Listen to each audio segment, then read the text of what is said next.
What's going on, Maryland Student Council? This is Lamar Womble, and I'm so excited to be with you all today. So thank you for having me, and thank you for giving me the time to give you a message and a word about mental health, because it's become so important and has been important and has now become uncovered how important it is for us to discuss mental health. And I'm so happy that you all as young leaders are focused and concerned about it for the betterment of our society and your own personal lives. So I've got a experience with dealing with mental health challenges. And so I really want to be able to give you all some insight into how to overcome these challenges. And so today we're going to be talking about story versus reality. Story versus reality, right? And so I'm just going to start off by telling you a little bit about my story and where I came from. So I grew up in Omaha, Nebraska. And so for many of you, if you've never heard of Nebraska, Nebraska is in the middle of the United States of America, right? And so growing up there, my dad was in the military. My little brother was raised with me. My mom, we all lived there as well. And so when I was 14 years old, and y'all know, like, I think everyone can relate to this. When you're 14 and you've got like your entire family and that's all you know and everything seems good and everything seems great, right? There's always something that feels like it's going to come along and like wreck it. You may not believe that to be true, or you may not be experiencing that in your life in that moment, but sometimes it feels like it's going to come, right? And you can just kind of see things moving into place that are feeling like it's going to bring a negative vibe or a negative situation to your life. And for me, I couldn't have seen it because I was blindsided, because to this point in my life, all I had seen was my parents being fairly successful, me and my brother being raised in a nice suburban neighborhood, right? And I come home from school one day when I was 14, my freshman year of high school, and my mom kind of has a serious look on her face. And, I'm like, what's up? Is everything good? She's like, yeah, Lamar, I wanna talk to you. So take a seat. And, she has this really just serious look on her face. And she looks me in my face and she goes, Lamar, me and your father might get divorced. And I was stunned. I didn't know what to say. I didn't know what to do. I didn't know what to think. And the few things that I did think weren't good, right? And these are the types of things that happen in our lifetime that can alter our mental health, that can alter the way we deal with challenges, can alter the way we overcome these traumas, right? 14 years old, all I had known to this point in my life was my parents together, and my mom stuns me with this news that they might get divorced. My dad was in the military. So 2 months after my mom and I had that conversation, my dad left. He was physically not in the house. So I was already pissed off at him. I was already angry with him. I was already starting to resent him. And it was already starting to take a toll on our relationship after she told me that. Because in my mind, I made up a story about what she told me that day. She said, Lamar, me and your father might get divorced. I took that as, he must have cheated on you. And that's why you're going to get divorced. So that's not what she said, but that's the story that I made up in my mind. So think about your own life for a second. How many times has somebody said something to you and you made it mean something else? You made up a story in your head about what this person meant or what you think they meant by what they said, instead of just taking them at their word at what they said. And here's what I can tell you, is that story and reality get conflated all the time, and it drives us absolutely crazy. It can lead us to anxiety, it can lead us to trauma, it can lead us to depression, because we're not taking people at their word, and we're actually more worried about what we think they said versus what they actually said. So how does this impact your leadership, right? Because to me, life and leadership are hand in hand. And so I had this situation with my father. How does this show up in my leadership and in my work life, right? So I live in New York City. And for the last 7 years, I've lived in New York City, and I've worked in high schools, developing student leaders just like you guys, right? And when I first moved here, the job that I had was in northern Manhattan. So if you've ever been in New York, ever been in Manhattan before, my school was in northern Manhattan, which is in Washington Heights. Our corporate headquarters are down in southern Manhattan in Financial District, which is about an hour and 10-minute train ride from north to south, right? And so in order for me to get there, I had to leave well in advance so I could get there on time at 3 p.m. Now, how does this impact my leadership, right? I was always late to that meeting. Now, some of y'all don't know how to be on time, and you have every excuse in the book about why you can't be on time. That was me, right? And here's what happens when life and leadership conflate, and the things that have happened in your life in the past impact how you show up every day.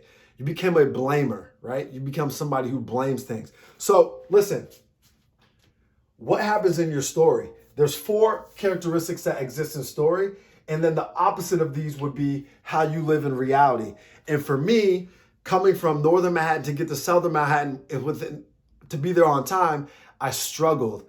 But I struggled because I didn't value the importance of time. I didn't value other people's time, and I didn't value my role amongst the team to believe that I was important enough to actually throw off the whole meeting and the time. So what happens is your story lives a lot of times in built-in excuses about why you can't.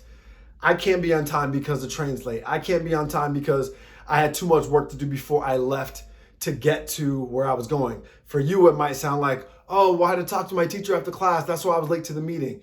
Instead of talking to that teacher earlier in the day so you get to the meeting on time, right? These things start to pop up, and you start to give excuses about why you can't get to where you need to go. And when you start giving excuses, what happens is you live inside of your ego. And what I mean by ego is that your ego is so big that when someone is trying to tell you that you need to change or adjust something, you actually just don't value what they're saying, and you don't believe that you need to change what you're doing because you don't think it's a big deal. And that's all ego. And when you have a big ego, here's what happens.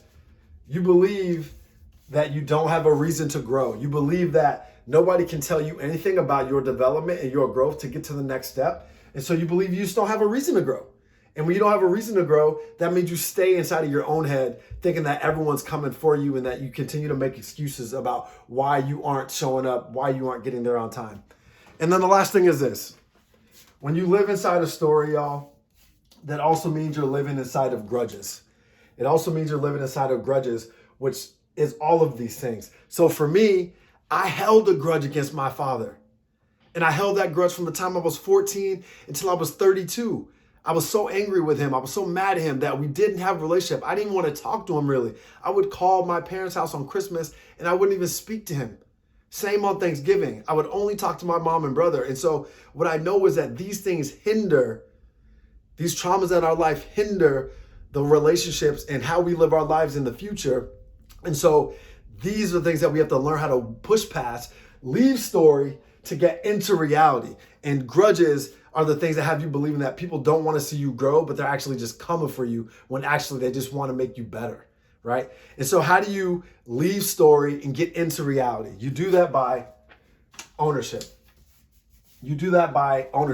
So you stop making excuses, right? You stop making excuses about why you aren't being there on time, and you just get there on time. You do whatever you need to do earlier in the day. You have very transparent conversations if you're going to be late. You need to tell the person why you're going to be late, what the purpose is. This is why I couldn't do it any other time. You need to be very open, transparent, honest about why you can't, because that'll open up the understanding and also the ability for that person to say, I got you. Thank you for letting me know in advance, right? Also, ego, the opposite of ego is being aware, right? So the more awareness you have about how you show up, the better. And you can get out of ego into more awareness. And you do that by asking people that you trust, people that you love and care about, how you show up in the space.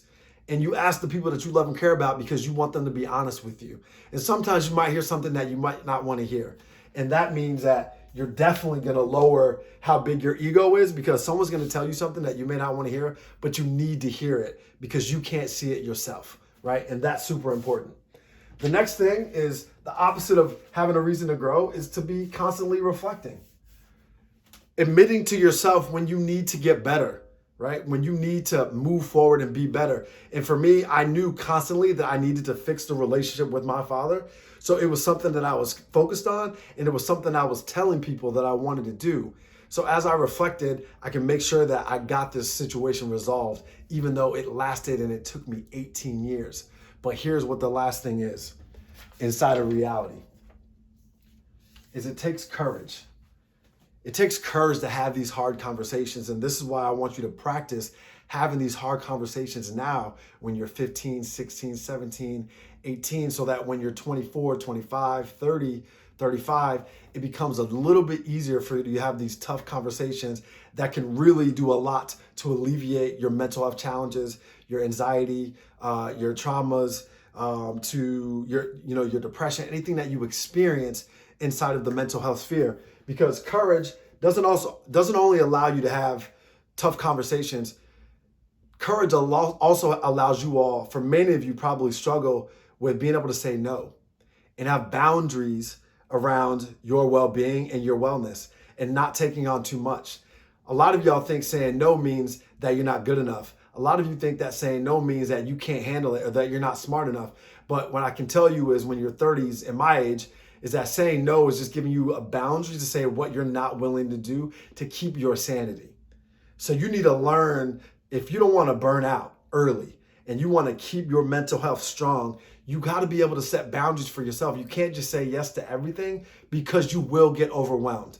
So it's so important for you to have courage to not only have tough conversations, but to be able to say no and give yourself boundaries to be able to do more in the long run.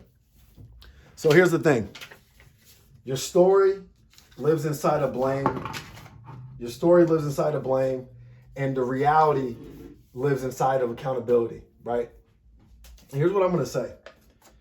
Stop blaming and start taking accountability for your actions, your words, your beliefs, and your feelings. And all of this lives, y'all, inside of being ready and knowing that this is ongoing work. Progress over perfection. This is hard.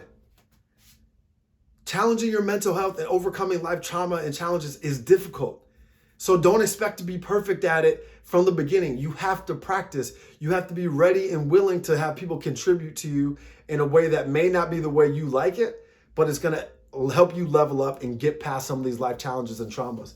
And for me, I'm glad that I finally had that conversation with my father, because 2 years ago, I got a call from my mom as well. And she said, Lamar, your father has prostate cancer. And it's the call that you don't want to get. It's the last call you want to get. And all I could think to myself was, if I didn't fix this situation with my dad, where would we be? How would I feel? Because 5 years ago, I did have the opportunity to fix it with him. And we got on the phone. I cried for 20 minutes straight. He spoke and he said things to me I hadn't heard him say in 20 years. He said, son, I love you. I love you and your brother, and I'm so proud of y'all. He said, I was never going to leave your mother because my father left my mom and my grandfather left my grandmother. And I made a promise to myself that I would never leave my family. And I cried for 20 minutes straight, y'all, because I couldn't speak. And at the end of that conversation, I felt like 1,000,000 pounds had come off of my body. Talk about mental health. The one thing that was holding me back from becoming a better father, a better partner, a better boyfriend, a better speaker, a better coach for you all existed in that one relationship that was holding me back with my dad. And I'm glad that him and I had an opportunity to fix it, because in January of 2020, this year, I had an opportunity to become a father myself. And I became a father to this wonderful little girl named Nola B. Kinslow Womble. And she is now 9 months old. And I can tell you that it has been the greatest honor of my life to serve as a father. And I could have only done it if I was able to fix the relationship with my father in order to become the greatest version of myself and overcome the mental challenges that I was having with our relationship from the time I was 14 years old. I love y'all. I appreciate y'all. Y'all can do it. Stay strong and overcome. Peace out, Maryland.